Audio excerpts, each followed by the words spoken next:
Welcome back to my YouTube channel guys. Hope you are doing well and doing great in your lives. ठीक है, आज हम start करेंगे जी अपना second topic, chapter number 1, grade 11, chapter number 1 measurements, जिसका हम second topic start करेंगे जी physical quantities. इससे पहले मैं आपको फर्स्ट टॉपिक पढ़ा चुकी हूँ, इंट्रोडक्शन टू फिजिक्स था वो। ठीक है, अब सेकंड टॉपिक हम देखते हैं। Let's get started.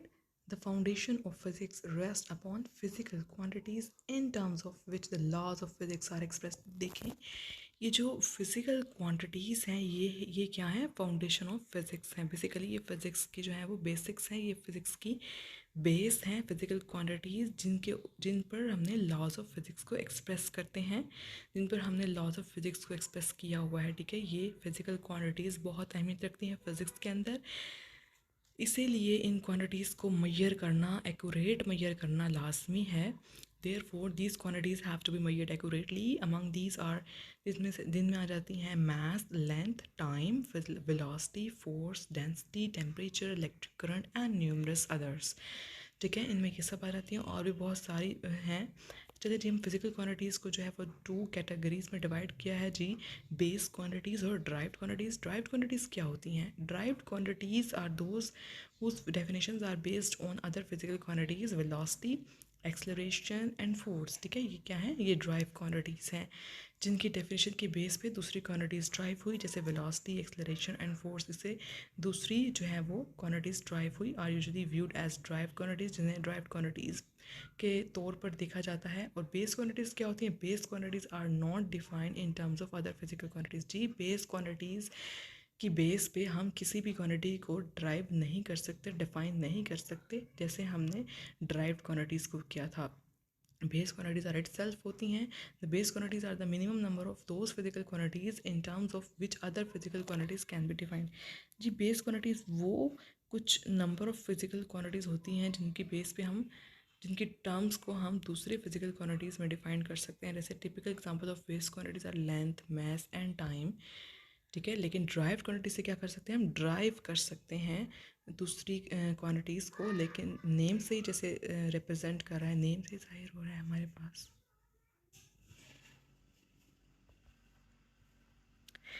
जी, यहाँ पर जो है वो कुछ एक इन्फॉर्मेशन दी गई है, डिस्टेंस दिया गया है, order of magnitude of some distances. कुछ डिस्टेंसेस से ऑर्डर ऑफ मैग्नीट्यूड बताया गया है जी। जैसे डायमीटर ऑफ अ न्यूक्लियस कितना होता है? 10⁻⁻15, क्योंकि 10⁻10 और 10⁻20 के दरमियान में है, तो ये इसकी जो डिस्टेंस बनेगा वो 10⁻15 बनेगा। डायमीटर ऑफ एन एटम का कितना होता है? 10⁻10। हाइट ऑफ अ पर्सन क्या होती है? 10⁻0। डायमीटर ऑफ द अर्थ क्या होगा? 10⁻5, क्योंकि ये 10⁻10 और 10⁻0 के दरमियान में आ रहा है, तो ये 10⁻5 बनेगा। डिस्टेंस टू द मून कितना होगा? वो 10⁻10 होगा। Distance to the nearest earth star से अगर हम नियरेस्ट डिस्टेंस देखें तो वो 10⁻15 होगा, पॉजिटिव का 15 होगा। डायमीटर ऑफ मिल्की वे, अगर हम डायमीटर ऑफ मिल्की वे का डायमीटर देखें वो 10⁻20 इसका डिस्टेंस होगा। अगर हम distance to the nearest galaxy, किसी भी गैलेक्सी से नियरेस्ट डिस्टेंस देख रहे हैं, तो उसका डिस्टेंस होगा 10⁻30 ऑर्डर ऑफ मैग्नीट्यूड। ठीक है, ये तो थी इन्फॉर्मेशन जो कि एमसीक्यू में आ सकती है। ठीक है, ये फिजिकल क्वांटिटीज़ के बारे में था। अब कुछ स्टेप्स हैं जो कि इन्वॉल्व होते हैं कि हाउ टू मैयर दैम। ठीक है, how to measure them physical quantity, how we measure physical quantities. ठीक है, what are the steps involve in measurement? तो उसका आंसर होगा the measurement of a base quantity involves 2 steps. ठीक है, base quantity की जब हम मेजरमेंट करने लगते हैं तो उसके 2 स्टेप्स होते हैं। फर्स्ट तो हम चॉइस कर लेते हैं ऑफ अ स्टैंडर्ड।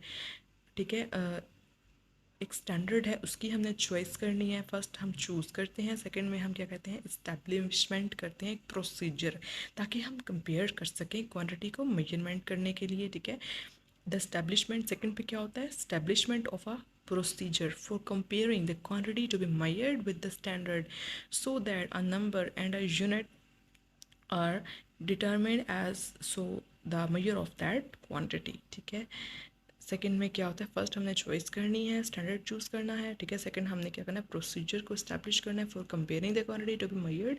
ये जो है हमारे पास 2 मेथड्स हैं, 2 स्टेप्स हैं इन्वॉल्व करने के लिए विद दिस स्टैंडर्ड के साथ, so that a number and a unit number होगा उसके साथ उसका कोई ना कोई यूनिट होगा, तो उससे हम पता चल जाएगा कि इसकी जो है वो क्वांटिटी कौन सी बन रही है, कौन सी फिजिकल क्वांटिटी बन रही है as measured as the measure of that quantity. ठीक है, ये तो हमारे पास स्टेप्स हो गए। अब देखें कौन से करेक्टरिस्टिक्स हैं, what are the principal characteristics, कौन से दो प्रिंसिपल्स हैं जिनकी बेस पे हम मैयर करते हैं। ठीक है, आइडियल स्टैंडर्ड उसने दिया हुआ है, क्योंकि फिजिक्स में बेसिकली हम आइडियल सिचुएशन को लेकर ही चलते हैं। जैसे हाइपोथेसिस बना लिया, आइडियल आइडियल सिचुएशन को हम डिस्कस करते हैं, उस आइडियल से हम फिर रियल लाइफ की तरफ जाते हैं, हम रियल वर्ल्ड की तरफ जाते हैं, हम फिर रियल एग्जाम्पल की तरफ जाते हैं, आइडियल से रियल। ठीक है, पहले हम कोई ना कोई काम शुरू करते हैं, उसका कोई ना कोई हाइपोथेसिस होता है, फिर उसका आइडियल हम बनाते हैं, आइडियल बॉडी को डिस्कस करने के बाद हमें कुछ आइडिया होता है, क्योंकि फिजिक्स बेसिकली जो है ना वो रियलिटी बेस्ड भी है और आइडियल बेस्ड भी है। ठीक है,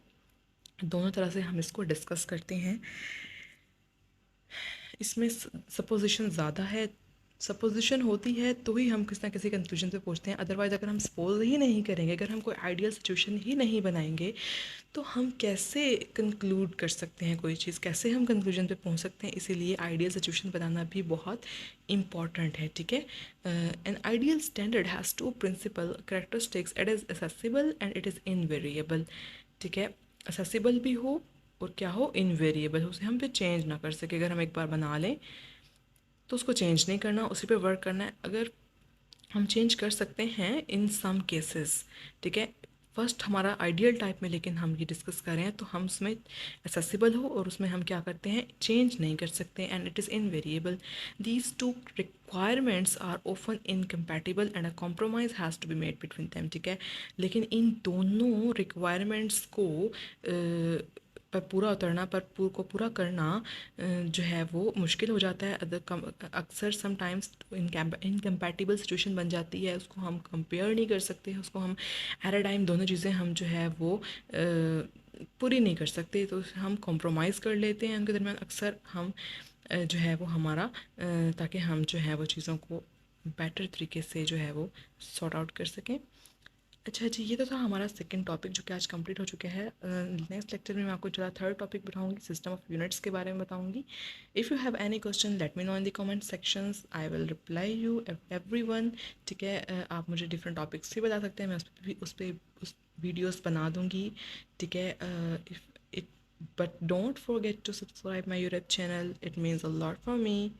टेक केयर, अल्लाह हाफिज़।